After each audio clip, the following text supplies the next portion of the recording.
अस्सलाम वालेकुम प्यारे दोस्तों, एक नई मालूमाती वीडियो के साथ आपका भाई मूसा इमरान हाज़िर है। आज इस वीडियो में मैं आपको गाहक की फितरत के बारे में कुछ बातें बताऊंगा। वीडियो को आखिर तक देखिएगा, इंशाल्लाह आपके इल्म में इजाफा भी होगा और आपको हंसी भी आएगी। कल मेरे पास दो कस्टमर आए।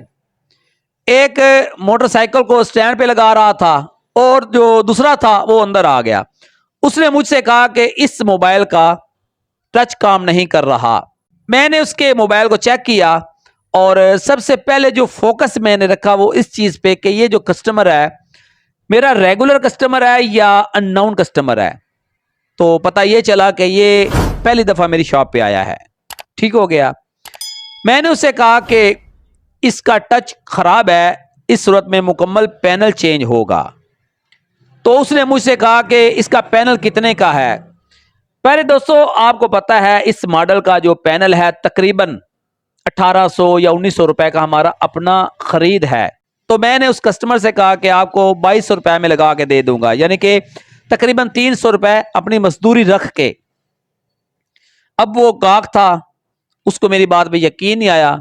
उसने मुझे कहा कि रियायत कितनी करोगे। ठीक हो गया। तो मैंने उससे कहा कि बाजार में 2800-3000 से कम आपको ये पैनल कोई भी लगा के नहीं देगा। आप मेरे पास पहली दफा आए हो, ये आपसे मोहब्बत है, आपको मैं कस्टमर बनाना चाह रहा हूं, तो 2200 में आपको ये फिट करके दे दूंगा।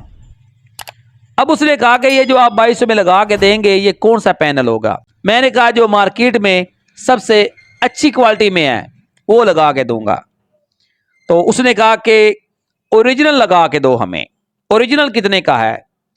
मैंने कहा भाई जो मोबाइल के साथ लगा होता है ना पैनल, वही ओरिजिनल होता है, जो कंपनी की तरफ से लग के आता है। उसके बाद कॉपी होते हैं, उसमें 2-3 वैरायटीज होती हैं, उनमें से भी जो अच्छा होगा वो आपको इसमें लगा दूंगा।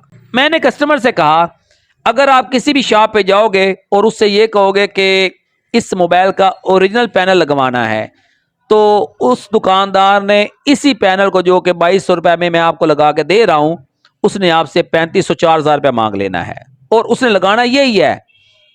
बहरहाल ये उसके साथ बातें हो रही थी, तो जो पीछे उसका दोस्त था जो मोटरसाइकिल को स्टैंड पे लगा रहा था, इतनी देर में वो अंदर आ गया।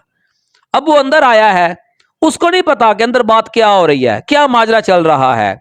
अंदर आते ही उसके हाथ में एक सिगरेट था। बोल भी ए दसो तो बद रियायत साड़ू की नहीं करनी है।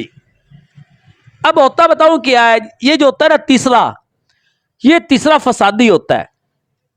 एक मैं हूं दुकानदार, एक गाहक है जिसने काम करवाना है, और जो तीसरा होता है ना उसको किसी चीज की समझ नहीं होती, वो बस वेला टाके मार रहा होता है कि मैं तुझे रियायत मौलवी से करके दिखाऊंगा। उसकी इस तरह की यानी कि अजीब सी सोच होती है। मेरे पास कोई इस तरह का कोई कस्टमर आ जाए ना तो मैं उसको लिफ्ट नहीं कराता। तीसरे को जिसने मुझसे काम करवाना होता है मैं सिर्फ उसकी बात सुनता हूं, तीसरे की बात मैं नहीं सुनता।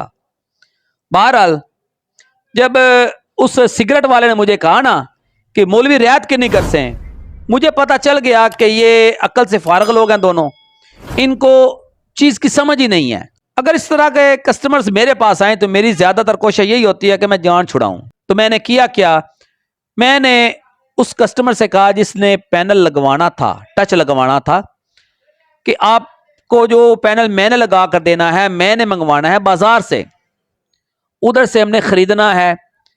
अब इधर आके वो चले या ना चले वो हमारा हो जाना है, यानी कि आपका हो जाना है। ठीक हो गया। जब उसने ये सुना तो उसके वो जो होते हैं ना कान खड़े हो गए इस तरह करके, ये मौलवी क्या कह रहा है, क्योंकि मैंने तो अब जान छुड़वानी थी ना, फजूल बहस करने वाले थे। तो उसने कहा क्या किया जाए।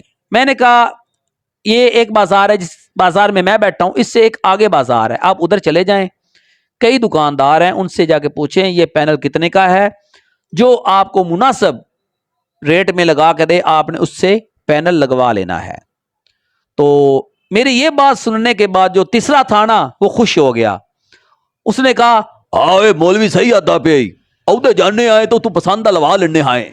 अब मैं आपको एक बात बताऊं, जो पैनल मैंने इनको 2200 रुपए में लगा कर देना था, अब इंशाल्लाह ये जिस बाजार में जा रहे हैं ना ये 2800 या 3000 में लगवाएंगे। پیارے دوستوں، ویڈیو بنانے کا مقصد میرا یہ ہے کہ جو دکانداری ہوتی ہے نا، اس میں کوشش کرنی چاہیے کہ اللہ کی رضا بھی شامل ہو۔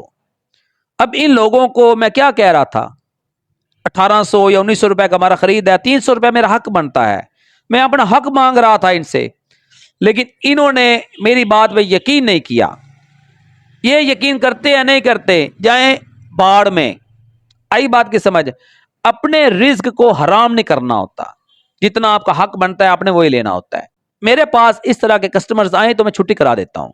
اللہ کا شکر ہے، سن 2004 سے میں موبائل ریپیئرنگ کا کام کر رہا ہوں، اور مجھ سے تقریباً 600 سٹوڈنٹس کام سیکھ کر اپنی دکان بنا کر بیٹھے ہوئے ہیں، اور ان سٹوڈنٹ سے میں نے اتنے ہی پیسے لیے ہیں کہ جتنا عرصہ اس بچے نے میرے پاس رہ کر کام سیکھنا ہے، بجلی کا بل ادا کر سکوں۔ میں نے فیس نہیں لی، میں نے بجلی کا بل لیا ہے ان سے۔ آپ یہ میری کرسی دیکھ رہے ہیں، اگر ان بچوں سے میں نے فیس لی ہوتی تو آج یہ بڑی پیاری کرسی ہوتی میرے پاس، میرے نیچے ایک گاڑی ہوتی۔ میں آج پیچھے کیوں رہ گیا ہوں؟ اسی وجہ سے کہ زندگی میں نے یہی کوشش کی ہے کہ کسی کا نقصان نہ ہو۔ لیکن مجھ سے جو کام سیکھ کر دکانیں بنا کر بیٹھے ہوئے ہیں، وہ اپنے طریقہ کار سے کام کرتے ہیں، اور ماشاءاللہ وہ فٹ ہیں، بہترین ہیں۔ بہرحال ویڈیو بنانے کا مقصد یہ ہے کہ دکانداری میں کوشش زیادہ سے زیادہ یہ کرنی چاہیے کہ کسٹمر سے رزق حرام نہ کمایا جائے، اس سے زیادہ خرچہ نہ لیا جائے۔ جو حق بنتا ہے دکاندار کا وہ لے ضرور اس سے، لیکن کسٹمر کے ساتھ ناجائز نہ کرے۔ یہ جو ہوتا ہے نا گاہک کسٹمر، اس کی فطرت ہوتی ہے، یہ دکاندار کو سکھاتا ہے کہ میرے ساتھ کس طرح تو نے چلنا ہے، یہ مجبور کرتا ہے دکاندار کو جو مرضی کرتا رہے آپ کے ساتھ۔ اگر یہی پینل فرض کریں میں اس کسٹمر کو 3500 روپے کا بتاتا اور رعایت کر کے 3000 میں لگا دیتا تو یہ خوش ہو جاتا کہ مولوی نے میرے ساتھ بڑی رعایت کر دی ہے۔ آئی سمجھ؟ وہ اوپر بیٹھا ہے نا، اوپر والا، وہ تو دیکھ رہا ہے نا کہ اتنا اس کا حق نہیں بنتا تھا جتنا اس نے جھوٹ بول کے کسٹمر سے کما لیا ہے۔ اپنا حق لو اور ناجائز کسی سے نہیں کرنا بالکل۔ کسٹمر آپ کی بات پہ یقین کرتا ہے کرے، نہیں کرتا چھٹی کرے۔